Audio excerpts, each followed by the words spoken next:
Bismillahirrohmanirrohim. Assalamualaikum warahmatullahi wabarakatuh. Halo anak-anak, bagaimana kabarnya hari ini? Semoga kalian dalam keadaan sehat walafiat ya, amin.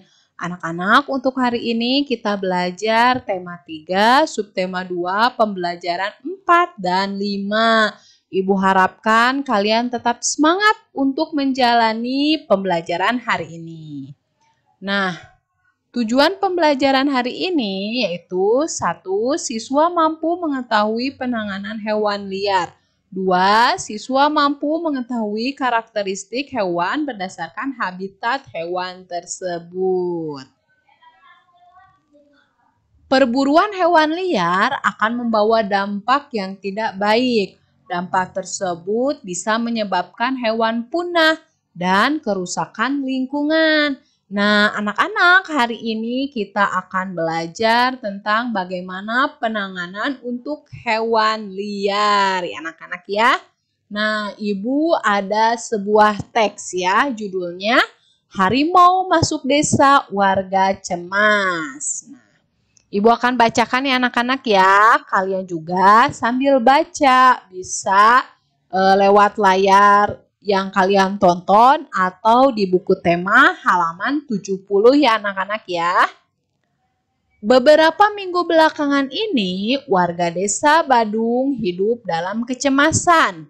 Hal ini terjadi karena beberapa kali terlihat beberapa ekor harimau masuk ke area pemukiman warga. Desa Badung memang terletak tak jauh dari hutan. Harimau-harimau tersebut memang belum mengganggu warga. Mereka hanya berkeliaran seperti sedang mencari makan. Warga desa Badung berupaya mengamankan ternak peliharaan mereka. Ketika malam tiba, warga pun bergantian melakukan ronda untuk menjaga agar harimau-harimau tersebut tidak mengganggu. Sesungguhnya, apa yang terjadi pada warga sudah lebih dahulu dirasakan oleh harimau-harimau penghuni hutan tersebut.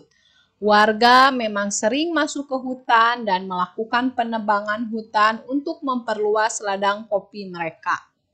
Tentu saja hal ini mengakibatkan habitat hewan hutan semakin sempit.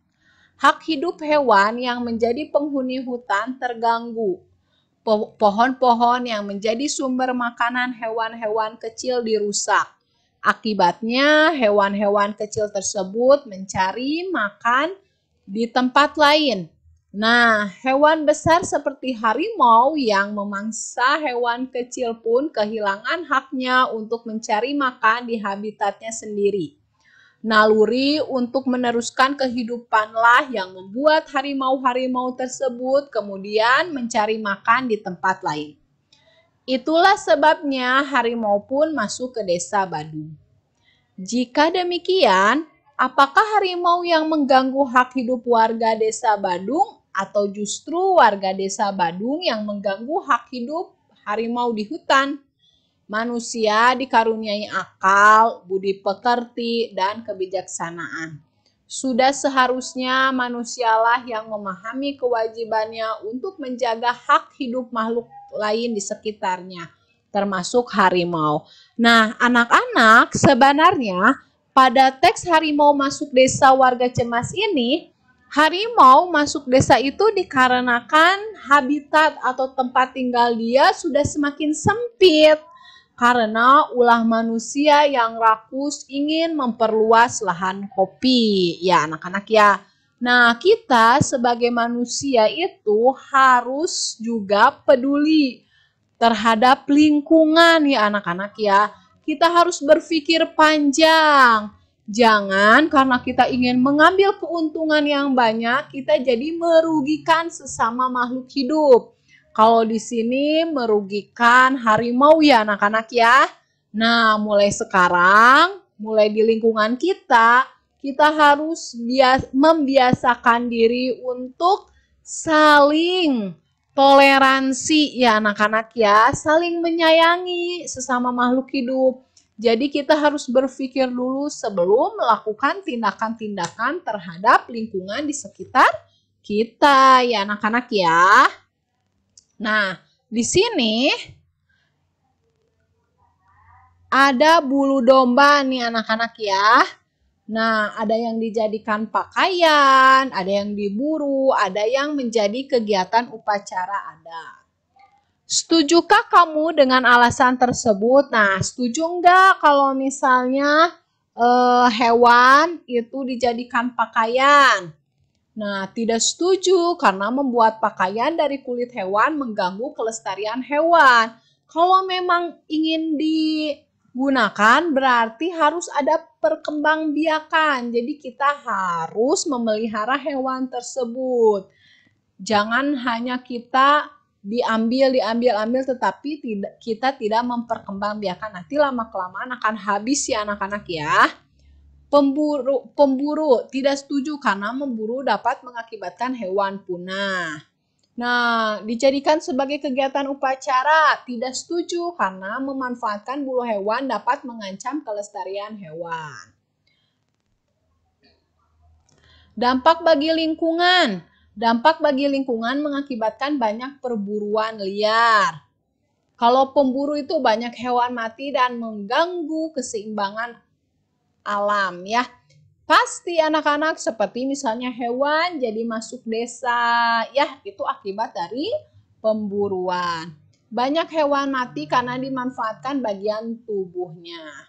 Dampak bagi orang lain, dengan memakai baju dari hewan kulit berarti merampas hak orang lain.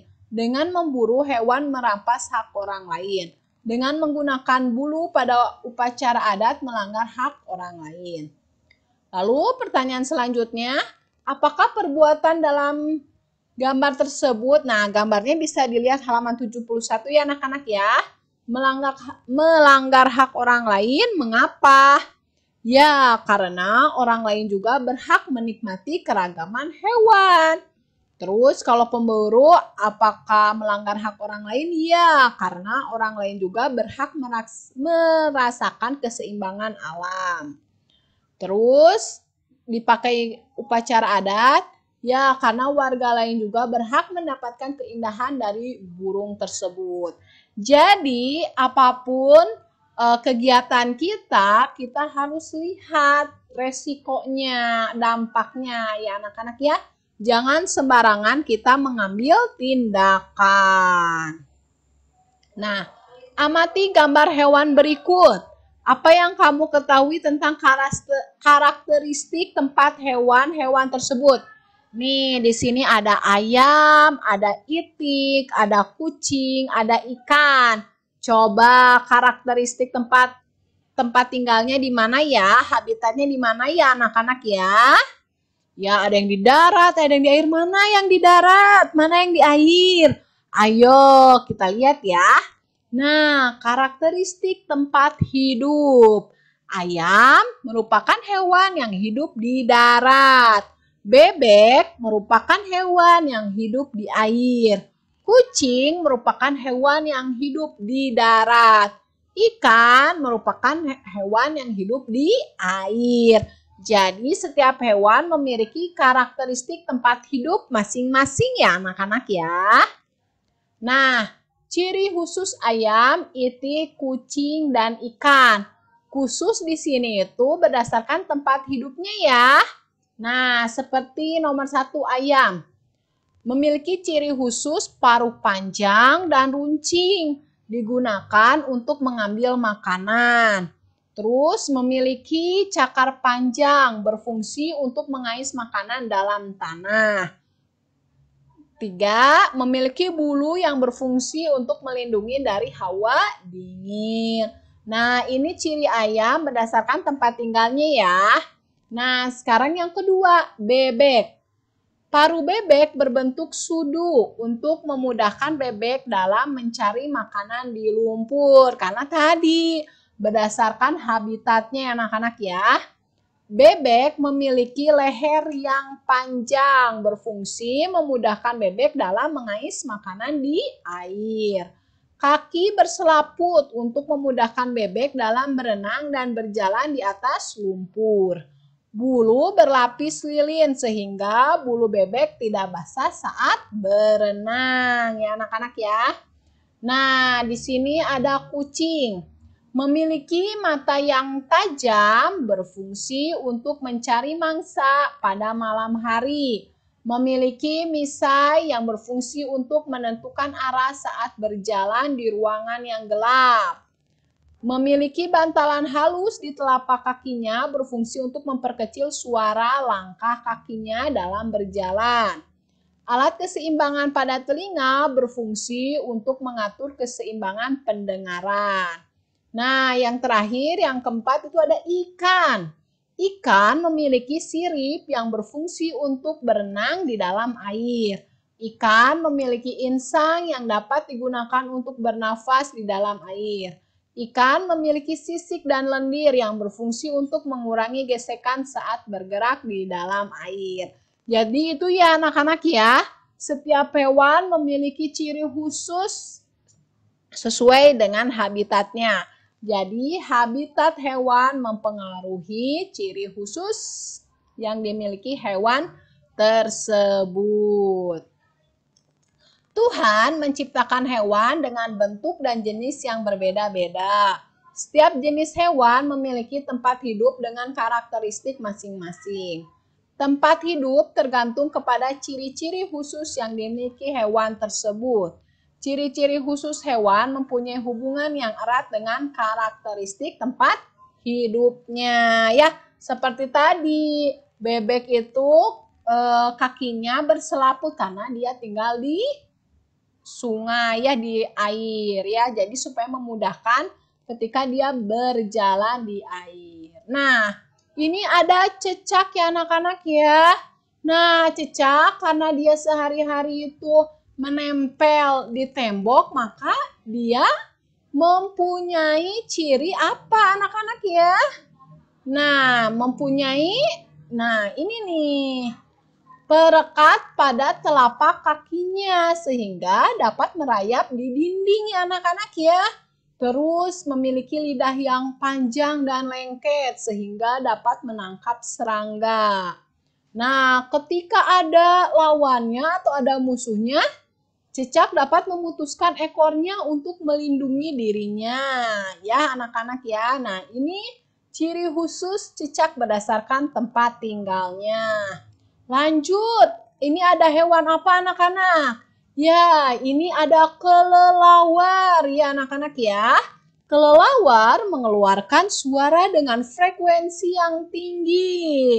Nah, terus kelelawar adalah hewan nokturnal karena melakukan kegiatan di malam hari ya. Nokturnal itu karena dia melakukan kegiatan di malam hari. Terus kelelawar juga memiliki pendengaran yang baik dan peka ya, menerima bunyi pantulan. Jadi walaupun di malam hari tidak terlihat, tapi dia memiliki pendengaran yang tajam ya anak-anak ya.